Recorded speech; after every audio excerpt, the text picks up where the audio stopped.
For the 5 of us in attendance and the hundreds watching live from Fan Expo Limited Edition, the Fastball Special is proud to present Sketchelmania 28, Vampsgiving. Sponsored by Dracula Visions. Back it, you'll be glad you did. Entering the cage tonight, weighing in at 130 pounds, Mike Uncouth Room.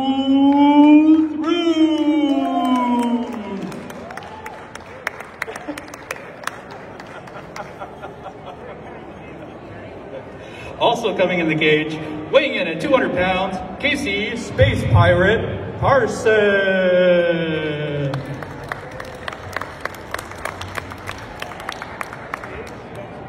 Weighing in at 125 pounds, Becky Gravedigger Kenzie.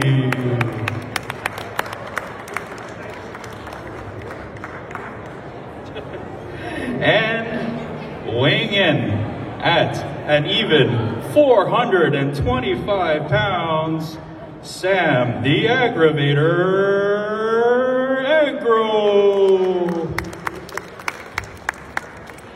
And finally, weighing in at None Your Business, Slam Duncan myself. All right. Oh, we got a squooch. Time to lower the cage. Yes.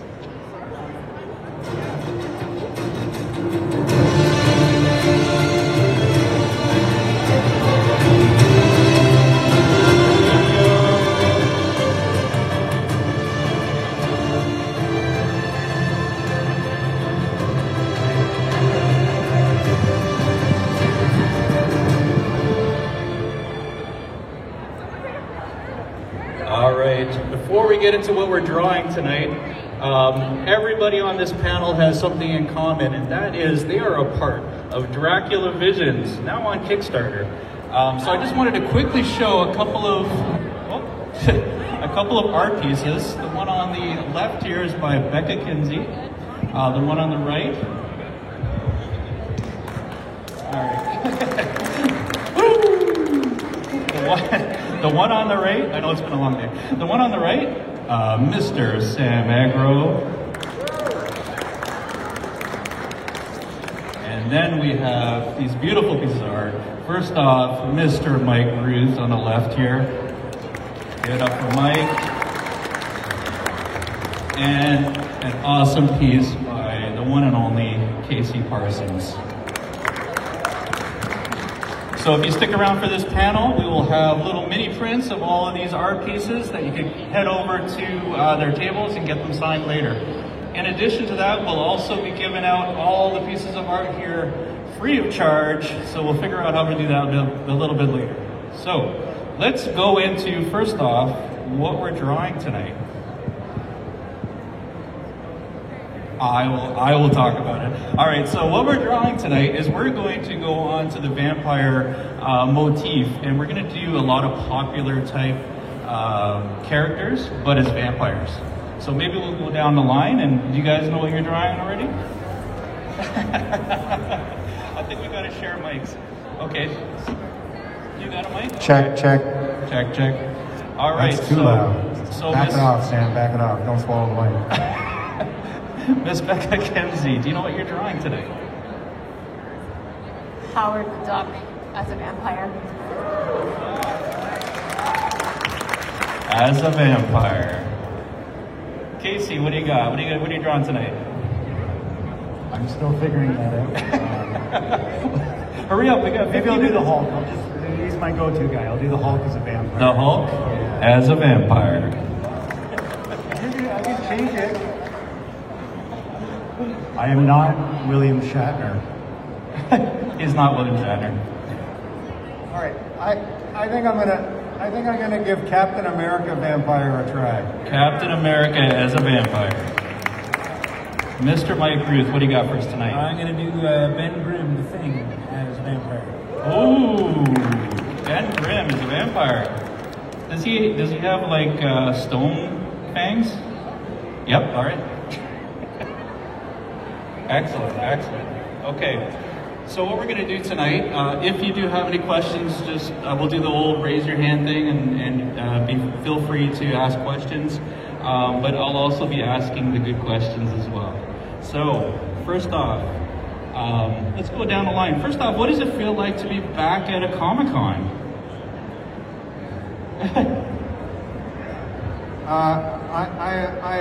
I'm loving it, Martin. Right on. You know, I've been doing this convention since before it was even known as Fan Expo, close to, 30 years or just over 30 years. So I've been doing this convention for a long time. And it was just so disappointing last year not to be able to do it. And I'm just really happy to be back. And it's great to see all the costumes and all the fans. I love it here. What he said. Not It's very touching. It's true.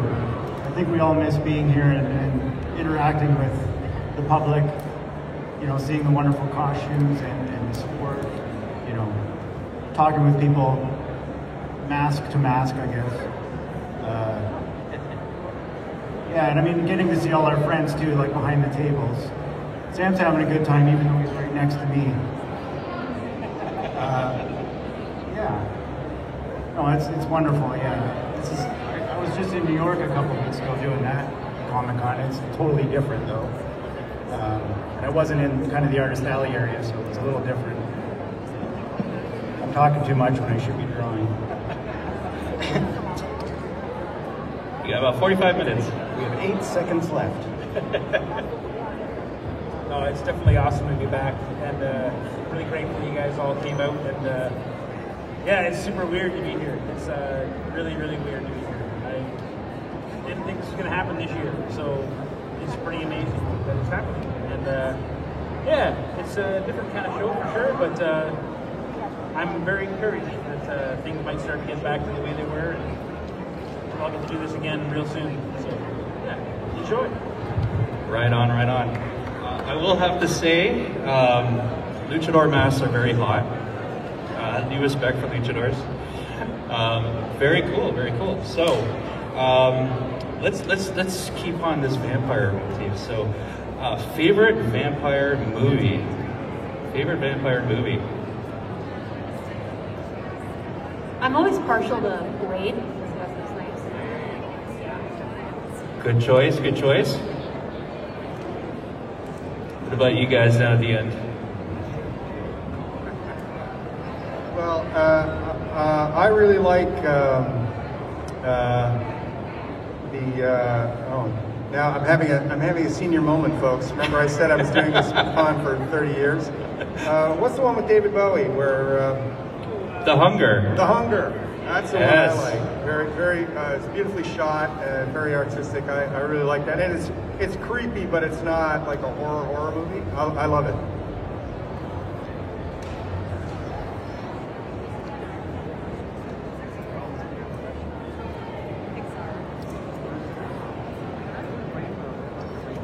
Yeah, it's hard to pick a favorite. I mean, I loved just the Bram Stoker's Dracula with Gary Oldman. Like that was Awesome visually choice. that shaped a lot of. And that, to me, that was like one of the closest to the text. There was just some beautiful stuff going on. I'm a big Gary Oldman fan, so for now, that's what I'm choosing. Good choice. I think probably my favorite.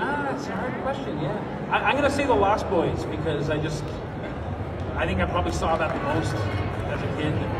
It's terrible in its way, but also awesome in its way. Yeah, Lost Boys. It's the saxophone guy.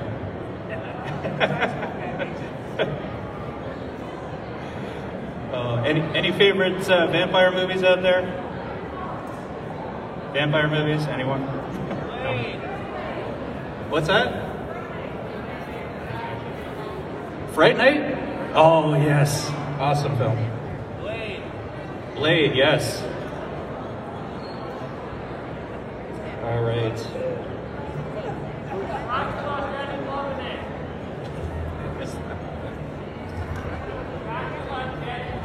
Dracula Dead and Loving It. I'm loving it. Near Dark. Yes, Near Dark. Awesome. All right. I also, for the anime, I love Vampire Hunter D. Vampire Hunter D. Any Vampire Hunter D fans? Very good. All right, so let's ask a few more questions. I know you guys are super into drawing right now, but I'm going to bug you anyway, because that's what I do. That's what I do. All right, so why did you particularly pick? I know you just picked. Some of you just picked your pieces right now, but why did you pick these particular characters to turn into vampires?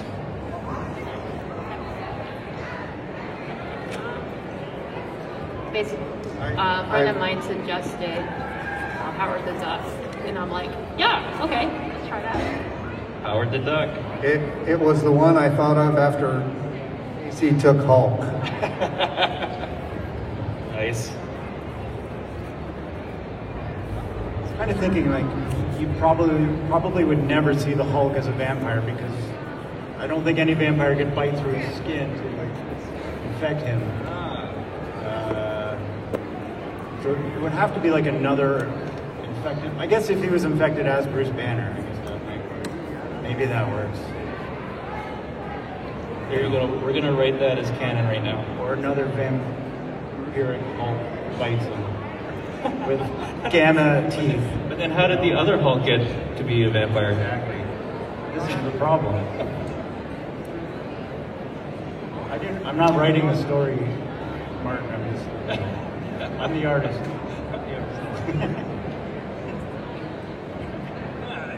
I just like drawing Ben Grimm, so I'm just going to put some pointy teeth on him, and now he's a vampire. Like, I'm not gonna stretch too long. So we'll see how it comes out. So did Vampire Hulk fight Vampire Ben Grimm? Is that how it worked out? Awesome. Very good, very good. Again, if you have any questions, just raise your hand and we'll get to them. All right, so let's get into some of the stuff that we're working on right now. Can we talk about some of the stuff we're working on right now? Yeah. Mike, what's your big projects right now? What are you most proud of right now? What's your big projects right now? What are you most proud of? What are you doing right now? Other than drawing Vampire Ben Grimm. Getting to draw Swamp Thing last month for DC was pretty rad. That was a big moment for me. I've been really lucky this year getting to work on Turtle stuff, and I got another Turtle Teenage Mutant Ninja Turtles thing I'm doing when I get home tonight. Yeah, I mean and I'm also working on my comic Dodge all the time, which has been an ongoing project about a commando werebear battling evil Russian werewolves in the 80s, and it's a fun comic. And I've been working on that for a couple of years, and so that's what I'm kind of working on mostly is that comic, and then cover gigs that come in here and there. So I've been lucky to be really busy during this pandemic, though, for sure. All right, that's my hand. Awesome, Mike. Does anybody want to show their work in progress right now? Very quickly. You don't have enough? Not enough? No? All right. These guys are perfectionists. You got another 3 minutes. Just kidding. You're all good. All right. So what inspires you guys these days? Any comics, any movies, music, anything like that? Anything you want to recommend to people out there? Lately, I've been obsessed with Squid Game. Yeah. Anybody heard of it? Squid Game? Right on. Yeah, go check it out. If you haven't checked out Squid Game, it's pretty awesome. What about you guys? Anything out of the in the last little while other than drawing? During the pandemic, a couple of years ago, I went to Kansas City and did a little illustration academy program. And I went there because there were some of my heroes were teaching, and I was at a point where I wanted to kind of like up my skills and learn a bit more, because this is a lifelong thing. It's a never stop learning endeavor. So when the pandemic happened, you couldn't like go and do these classes anymore, and they started up an online thing. So I've been watching, they call it Studio Bridge. So basically on Monday night, you'll have a guest artist. So there'll be an artist for the month, and they'll kind of like talk about their bios and then actually do art demos online. And you can ask them questions and interact with them. It's pretty wild stuff. And you've got other like master illustrators involved too, like asking questions and, you know, filtering and watching along and talking as well. It's just nice how it it was as personal as you could get. I mean, during COVID, I mean, everybody I think went through this when you can't be there in person or see somebody in person. But we had the next best thing with Zoom. I think we were lucky to be in that era where we had Zoom and you know, Facebook Messenger and all these things where, you know, technology kind of kept us somewhat sane, yeah, and hinged, you know, connected, even though, you know, it's not like this. This is a different energy and a different reality, different kind of connection. But it was something. It's great. And like right now, they got Thomas Blackshear. If you haven't heard of him, he's a legendary, crazy like legendary artist. It's in his 60s, I guess. But just phenomenal, like historic legend guy. I think he's got a world record too for the most number of postage stamp. Like he did a series of postage stamps, and it was like 50 stamps or more, like all fully painted stamps. Yeah, it's just an amazing program. Yeah, still going, still working. Yeah, yeah. So I don't know if he's 70 yet. He could be in his 70s. I'm not quite sure on his age. Yeah. It's a little unrelated to comics, but it's also like, you may have heard of the names Bill Sienkiewicz, George Pratt. They were part of this academy. Vanessa Del Rey, who's down this aisle, she was also there. Yeah, Francis Faleo. There's been a lot of comic guys actually. Yeah. Anyhow, that keeps me going, seeing other artists working and being connected to, you know, my friends here, you know, online during the pandemic and still now. When you're sitting in the studio alone and stuff, it's nice to have a connection. It was really, I mean, we've been, you know, one of the things that really kept us going, Martin, was your Sketchomanias online, which, you know, really allowed us. Aw, shucks. Thank you. You know, people who work in comics don't get to see each other too much, except at conventions like this. And so it was sort of like these little mini conventions where you could kind of hang out with some other people who draw comics and pop culture stuff. And we raised a lot of money. Well, you really organized it, but, you know, together we raised a lot of money for charity, and it really kept us connected. And, you know, we were all so thrilled when you came up with the idea for Dracula Visions, because it gave us all these people who had been doing the Sketchomanias. It gave us a chance to do a project together. It was really great. Well, I could say that I was super happy. We started these Sketchomanias again, trying to bring conventions to the house when we could go out, and yeah, we had a bunch of artists just decide they wanted to do this, and we raised over $20,000 for various charities. So super happy about that. But tonight we're going to be giving all the art away free, so check it out. Mike, anything inspiring you lately? Yeah, my wife Erica inspires me. She's working around the clock and trying all kinds of new work opportunities out, and just trying to, you know, hustle a whole new creative career. And watching that happen, That doesn't count. Watching that happen has been pretty amazing. And yeah, honestly, just keeping my nose to the grindstone and just working. Like, honestly, it's been the only thing. The online events that we do, the Sketchomanias and stuff, they've been crucial in just, you know, keeping everyone kind of relatively sane. You know, it's a very weird, lonely business on a good day, and then when you add the pandemic, it becomes a whole other thing. So having that connectivity with our friends has been inspiring. Seeing what everyone's working on, seeing everyone, you know, their styles grow and change, and you know, everyone's trying out new things. try to make make a new beat, carve a new path, and that's always inspiring to see. You get served lemons, and it's like, how much lemonade can you make, or how much lemon cake can you make, or how much lemon cookies can you make? It doesn't always have to be bitter, sour, awful times. It can be good stuff too. So, what's up, Sam? What charities have you guys supported over the past 18 months on Sketchelmania? We've supported quite a few. We supported, I know I've supported personally, Kids Help Phone has been one that I've donated a lot to this year. I also raised about $1,600 on Canada Day for the Indian Reservation School survivors. That was a big one, an important one for me. We've raised money for cancer awareness. We've raised money for, Humane Society. We've done all kinds of stuff for the food bank. And there's also Chris Campana's, is it Tanina's Reef, I think it's called? Yeah. Which is a grief counseling service.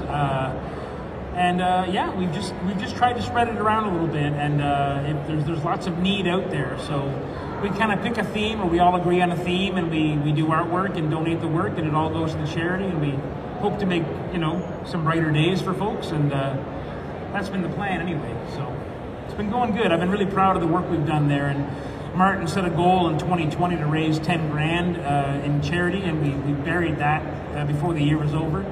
And we've already raised more than 20 so far in 2021. So it's going good.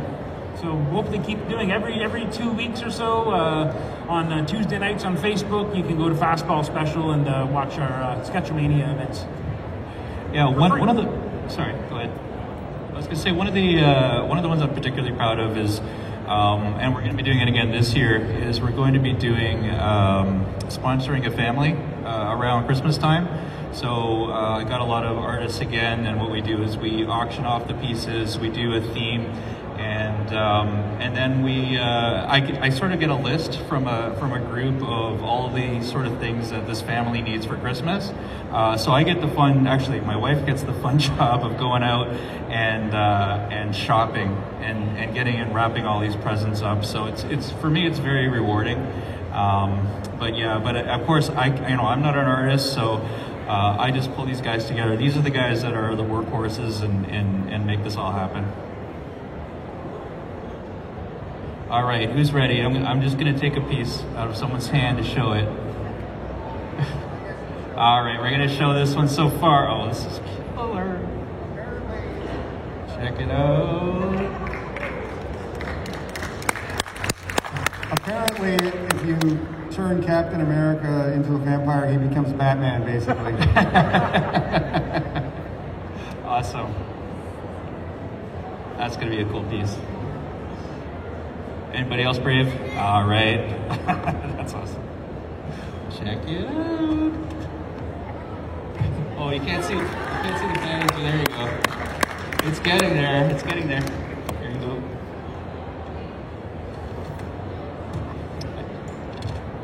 Casey, pass that piece down.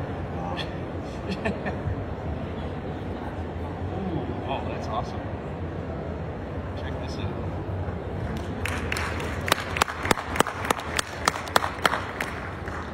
That's going to be awesome. Here you go. Thank you. Yeah, you got it back. Mike, you giving yours up? Mike's nearly done. Oh!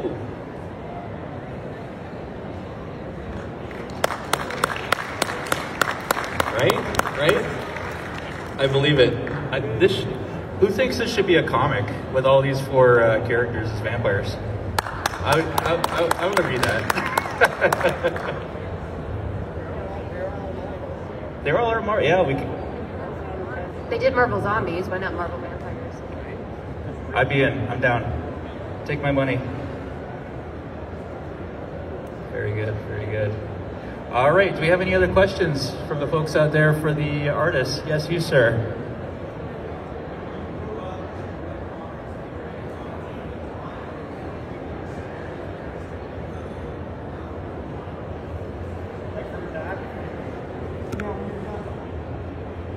Like, do you mean comics from a while back that still creep us out now and are scary now?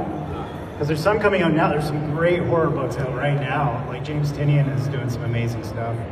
I mean, Sam in the audience here, like a few of us have worked on a little horror mag we put together local called Cauldron. And we're inspired by the old heavy metal stuff, and eerie and creepy, like those artists and story. Guys like Sam Agri here, he's worked on similar projects. And he's joining us on Cauldron as well. It's specifically scary and creepy in the past. That's tough, because I think there's, I don't know if there's anything that stands out that's still creeping me out. Like, although I just like the Alan Moore Swamp Things, and I mean, it's kind of horror. I mean, it's more to me like psychological horror going on in there, and you know, it's hard to top Alan Moore when it comes to writing, you know, tackling a subject, but that stuff still gets me when I read that, and I read like his From Hell, and you know, those books, still keep me going. Like, I'll go back to them over and over. I don't know if that helps. Yeah, I mean, I'm going to give a big. I'm in violent agreement with the Alan Moore Swamp Thing. I think I was always a huge Swamp Thing fan from the very beginning. The early stuff with Joe Orlando and Bernie Wrightson, or not Joe Orlando was the editor. Glenn Wein and Bernie Wrightson. And attention visitors, the show will be closing at 9 o'clock p.m. So grab that last Funko Pop, get that last sketch, and make your way to the exits. The show will be closing at 9 o'clock p.m. And everyone in our audience got up and ran away. The Alan Moore years on Swamp Thing, he just did some creepy stuff. That one with the little sleep, the white sleep demon, that friggin' thing, I still have nightmares about that. Just scary as hell. So for comics, this answer is probably very predictable for anyone who knows me, but I love Junji Ito's comics. Yes, Junji Ito. Yeah, Uzumaki is one of my favorite comics of all time. All right. For me, I actually just reread 30 Days of Night, and love that. Love the art on that. Ben Temple-Smith is a master. I'm also, although I don't really find them that scary, but I really enjoy them. The old EC comics, love those as well. Yes, hard yes. All right, yes, sir. Sam. This Cauldron magazine sounds awesome. Where can you find it online and purchase it online? Cauldron magazine? What's Cauldron magazine? You want to take this one, Casey?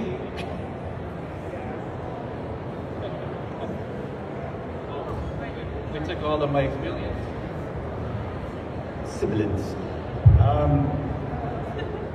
So for those who have missed the previous 4 Kickstarters, you can still get Cauldron magazine at several tables here while you're here this weekend. If you find either Shane Heron, Sam Noir, Ricky Lima, or myself,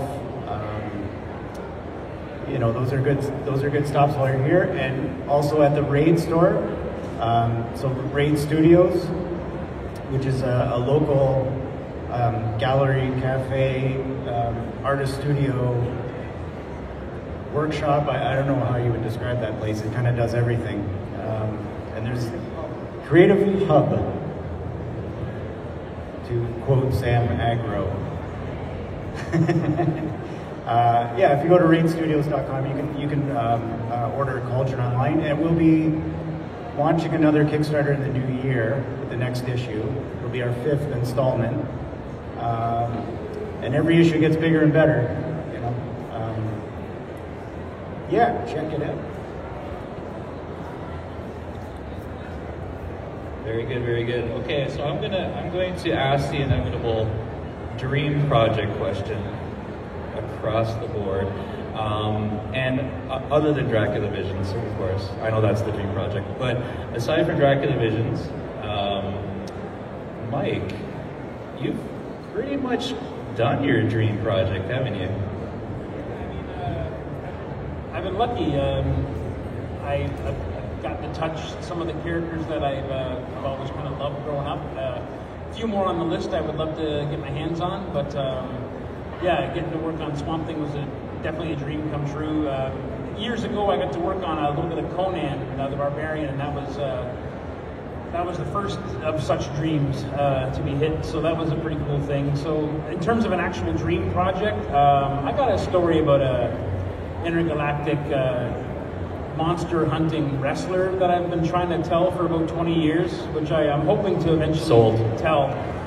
That one's going to happen. But in terms of dream projects, like any chance to work on Conan again would be fantastic. But I would love to actually take one of the old Robert E. Howard stories. Like I'd love to do my own take on Frost Giant's Daughter, or one of those classic Robert E. Howard original Conan stories. Red Nails? Red Nails, and I've gotten to do a cover for Red Nails, but I'd love to actually try to draw the story and interpret it my own way. But man, comics are just a lot of work, so I don't know. I'm going to just stick to doing covers of comics that I like instead, and follow my dreams via that route.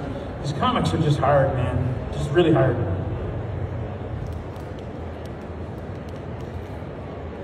I was thinking of getting into acting.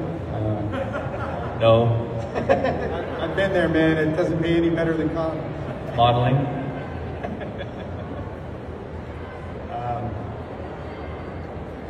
I think for me, it's just the dream job is just putting out personal passion projects. So doing my own like indie graphic novel, like I think is the next step for me. What I would want to be doing. If I could, like. The Incredible Hulk, as you may have guessed, is kind of my guy. Like that's kind of what got me into comics and drawing and things when I was a wee lad. I kind of have some ideas floating around. Like if I ever get the chance to do kind of a Dark Knight Returns version with the Hulk, you know, like to do something kind of wild with him, like just kind of almost like a what if, maybe kind of story, or an Elseworlds sort of story, but just to kind of go nuts with that character where the legalities at Marvel wouldn't really interfere. Yeah. Traditional Green Hulk or Intelligent Hulk? No, I'm classic Savage. Classic Savage Hulk. Hulk. Yeah. I'd want to see how savage he could get, you know, like push that. Like I was just thinking of like hitting him with more gamma bombs. It was like one of the things. Not to give. Hope no one heard that from Marvel. Steal that. Did you say Jaeger bombs?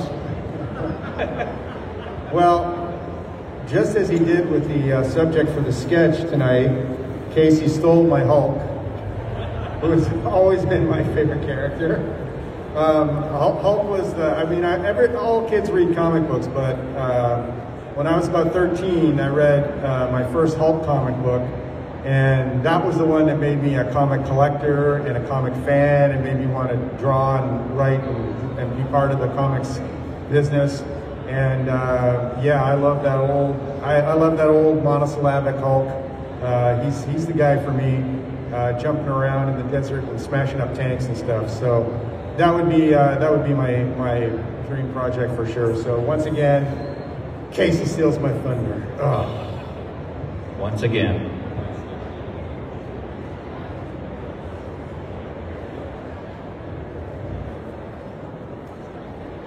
What's the question? The question was dream project. If you could pick any project.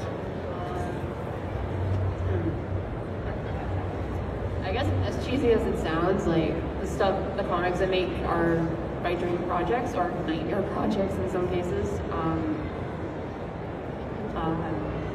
Yeah, so there's one comic I'm working on right now that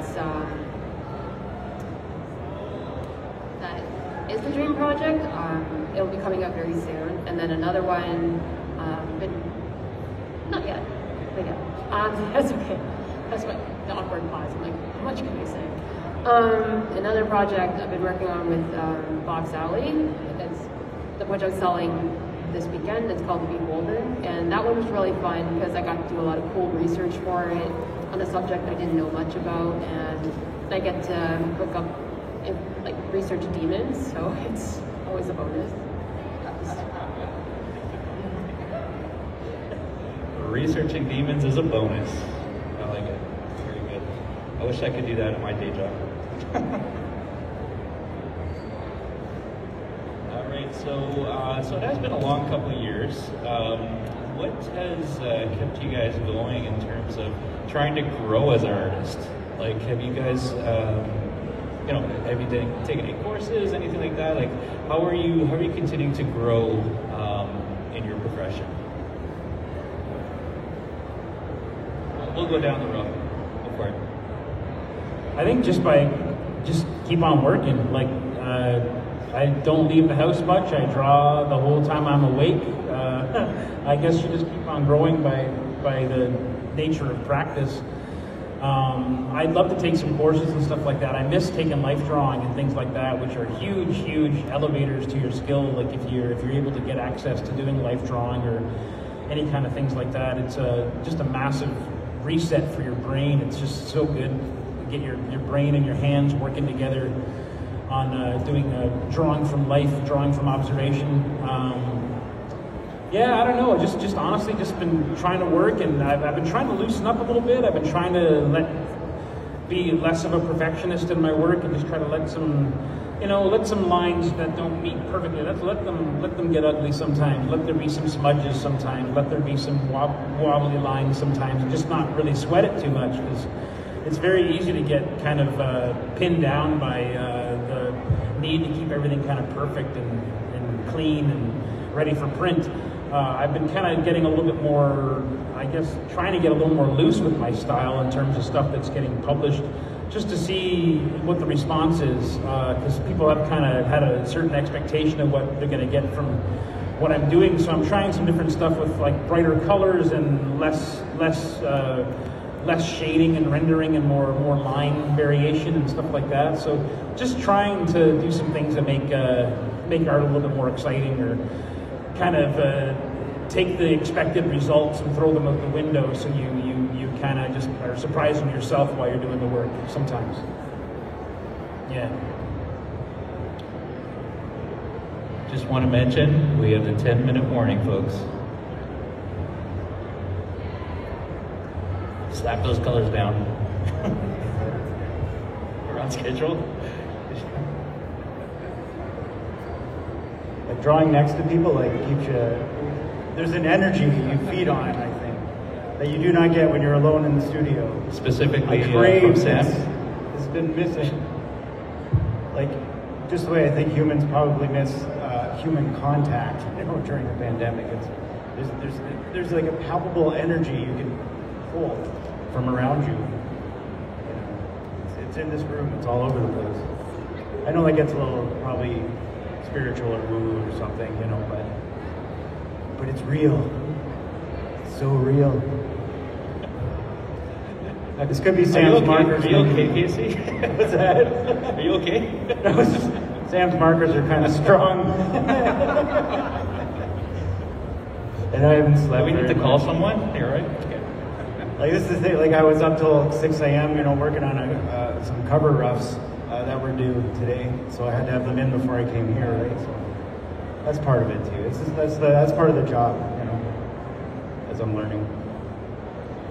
I did notice, just sort of in my interaction with a lot of artists, you guys tend to be night owls. Am I wrong about this? Like, it's crazy. Like, I'll be on my phone, and then I'll see everybody on my list like light up, around 11 o'clock at night, and I'm like, what are you guys doing? We're unwinding, like we've been drawing, and we're like, now we're going to go on social media for an hour and like get drawing out of our brains so that we can actually go to sleep. Sleep? What is that like? One of the things, I love to work in comics, but I mostly work on the fringes. But my day job is in animation.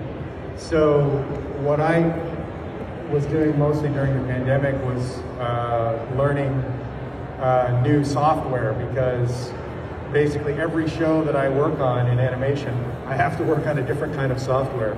So that's one of the things that I've been doing to improve myself artistically. I guess, I don't know if that's artistically or commercially speaking, I need to have basics in various different programs to continue to get work. And it's kind of frustrating in a way, because in the old days when I first started in animation, all you needed was a piece of paper and a pencil, and that's what we did everything with. And now it's like whatever project you happen to be on, there's we work in Photoshop, we work in Illustrator, we work in Sketchbook Pro, so you're constantly having to sort of play catch up with these different programs. So I spent a lot of time working on that during the pandemic, even though I wasn't working, I didn't have income generating work much, but that kept me busy, and that helped a lot. Right on. Do we have any other questions for the folks up here? No? Oh, yes, you, sir. Since you brought that up, I was wondering about your standard drawing Well, I mean, adjusting to working digitally was a huge part. What happened with me was I worked in animation up until the late 90s. You've been debating that comment. It's time to go get it. The show will be closing at 9 o'clock p.m. Please finish your purchases and make your way to the exits. The show will be closing at 9 o'clock p.m. She knows when it's me on the mic. Sketchomania, yo! So when I left in the late 90s, I got sort of fed up with animation for a while, and I went and did storyboards for live action for about 15 years. And in the interim, they switched to doing almost everything digitally. So when I came back in almost 5 years ago now, when I came back in to work in the background department, I had to learn how to use the Cintiq, and I had to learn to use different programs, and I had to get used to drawing digitally. And it was really difficult for me. It was really an adjustment. But after about a year of working at it, I got adept enough working digitally to, turn out the work of a professional quality in the time available. And that was good. And I was lucky because I had a very good friend, an old workmate of mine who had his own company, George Elliott, of Elliott Animation. He was kind enough, he bumped into me one day and he said, "What are you doing?" I said, "Well, I'm starving because live action boarding is drying up." And he said, "Well, why don't you get back into animation?" I said, "I can't because it's all digital now and I don't know how to do it." And he said, "Listen, we're between projects right now. We've got Cintiq sitting there. Nobody's using them. Come on down, play around with some programs, get used to it." And he really gave me an enormous opportunity just out of the goodness of his heart. And that's how I was able to get back into the game.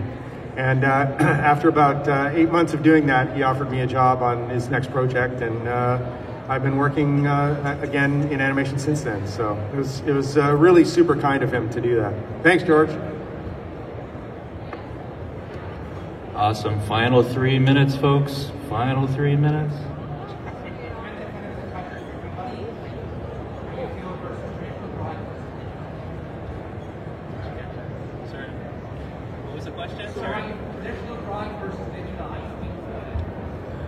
So I've been adapting the past year, drawing a little bit with the iPad. Actually, the past couple of years, I bought the iPad with the idea of drawing and penciling my comics, trying to do my pencils digitally, because what I was finding was I was drawing a kind of a military book. So there was lots of machine guns and things like that, which were difficult and time-consuming to draw. So I would kind of work out a couple of drawings where characters were holding these weapons, and then I would be able to like kind of copy and paste them in a few different places and save myself some drawing time. Or you do a drawing and the head is too big or something, you can go in and very easily make those kinds of corrections at the pencil stage when you're working digitally.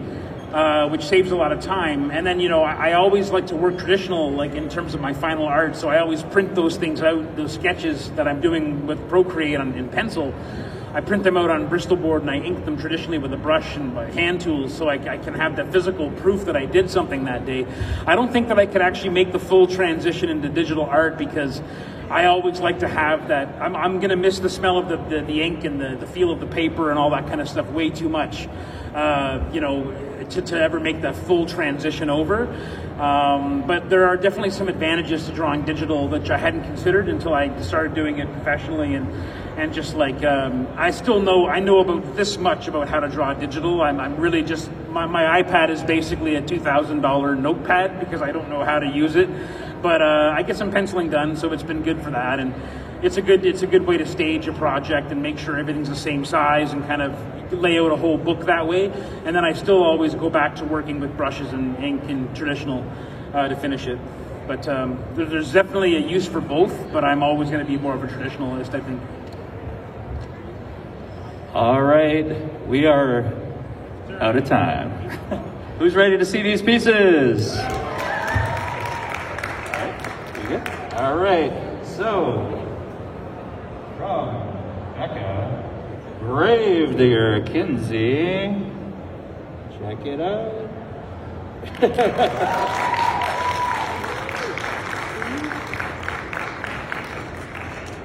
Very cool. From Sam, the Aggravator, Aggro.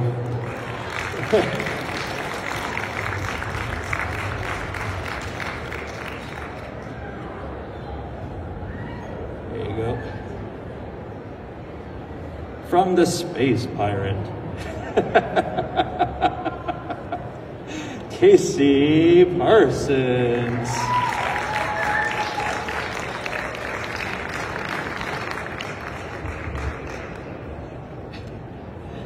Mike's getting his last little bit in there. Get it, get it, get it.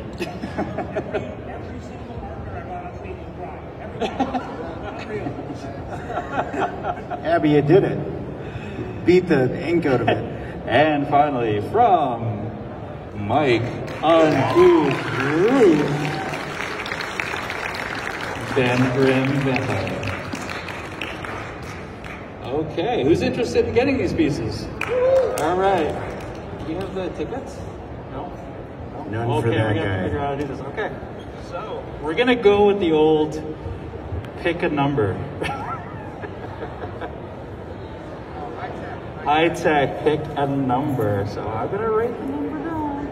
Actually, I'm not gonna write the number. You guys are gonna write the number. I don't want to get in trouble. All right. It's gonna be Becca. She's gonna pick all the numbers from 1 to 10. You gotta give me a number. And then Ray's gonna go across. Yeah, just 1 to 10. All right, so raise your hand. We're gonna go right across. And if you get the right number, you're gonna get the first piece. All right, so we'll start off right down here. 6. Incorrect. Right behind. Incorrect. Nope. 5 and 7. That's the one. All right. We're gonna do one each. All right. So just put a number down. 1 to 10. All right. So I'm gonna keep going down the line here. All right. So person in blue. Yeah. 8. Incorrect. Next. 5. Incorrect. Keep checking. It's one number. Go ahead. No. Incorrect. You, sir. 6. Nope. I'll give you another shot. 2. Nope. Right at the back. 9. Nope. Yeah. You. Yeah. It's 1 to 10.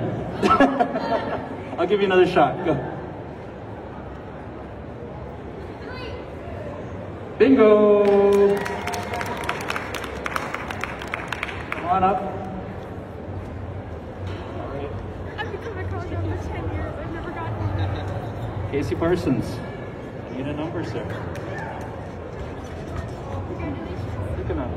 1 to 10.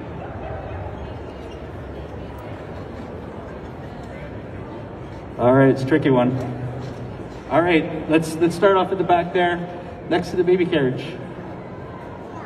4. No. Next. No.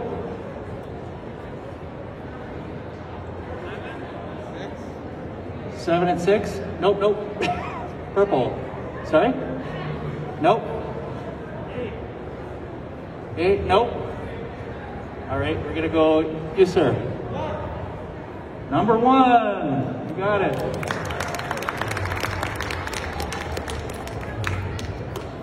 All right, finally. I dub thee the winner of the Vampire Hulk.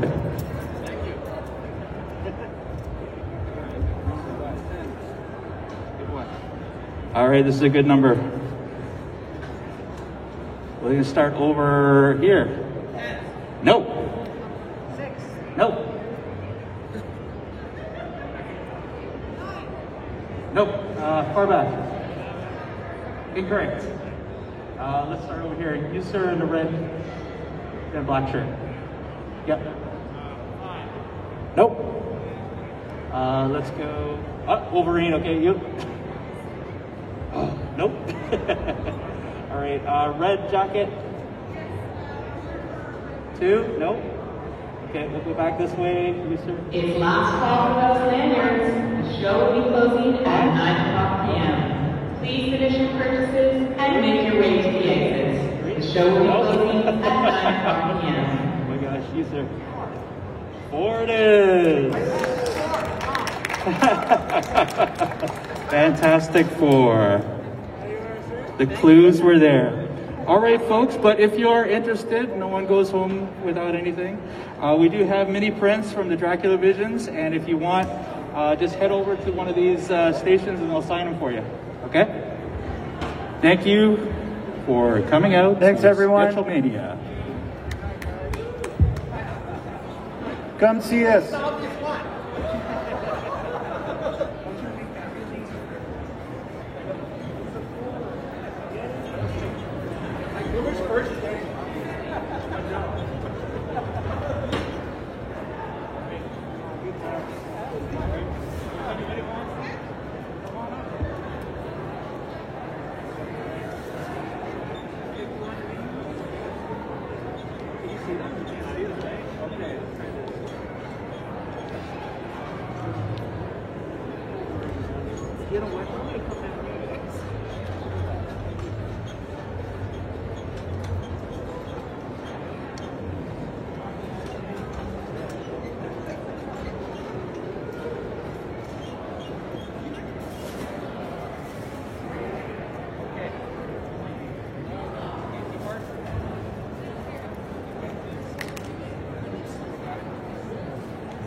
Oh, okay, okay. I wish we had a sketch for her. Oh, is it? Okay. You killed that. Yeah, I love the sketch. Not expecting to get the art. It just fun to. Awesome. Thank you, guys. Thank you so much. Although I do miss the seats. Yeah, it's a pandemic thing. no, I totally get. You know what? It's just it's after a while, it's just weird. Check out, we're doing another panel tomorrow on Dracula Visions itself, and we're gonna have some more folks up here to. So you can get those signed at the artist table.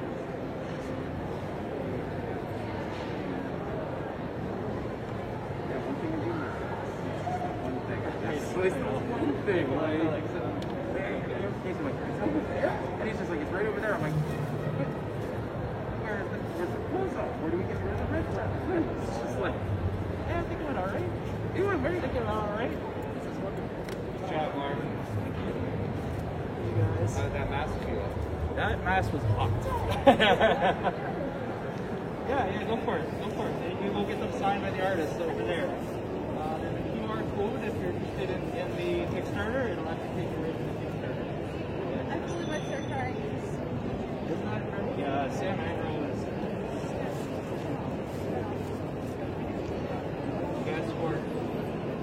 That's Chuck and Kenzie?